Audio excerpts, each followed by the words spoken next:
पुराने समय की बात है। एक गुरुकुल के आचार्य अपने शिष्य की सेवा भावना से बहुत प्रभावित हुए। शिक्षा पूरी होने के बाद शिष्य को विदा करने का समय आया।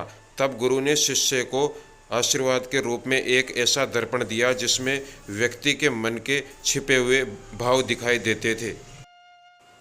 शिष्य उस दर्पण को पाकर बहुत प्रसन्न हुआ। शिष्य ने परीक्षा लेने के लिए दर्पण का मुंह सबसे पहले गुरुजी की ओर ही कर दिया। शिष्य ने दर्पण में देखा कि उसके गुरुजी के मन में मोह, अहंकार, क्रोध आदि बुरी बातें हैं। ये देखकर शिष्य को दुख हुआ, क्योंकि वह अपने गुरुजी को सभी बुराइयों से रहित समझता था।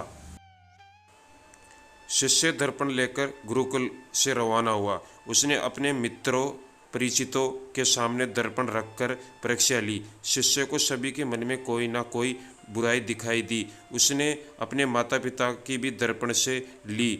माता पिता के मन में भी उसे कुछ बुराइयां दिखाई दी। यह देखकर शिष्य को बहुत दुख हुआ और इसके बाद वह एक बार फिर गुरुकुल पहुंचा।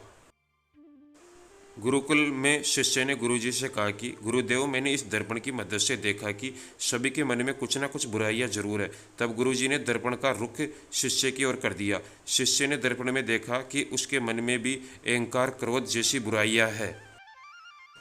गुरुजी ने शिष्य को समझाते हुए कहा कि ये दर्पण मैंने तुम्हें अपनी बुराइयां देखकर खुद में सुधार करने के लिए दिया था, दूसरों की बुराइयां देखने के लिए नहीं। जितना समय दूसरों की बुराइयां देखने में लगाया उतना समय खुद को सुधारने में लगाया होता तो अब तक तुम्हारा व्यक्तित्व बदल चुका होता।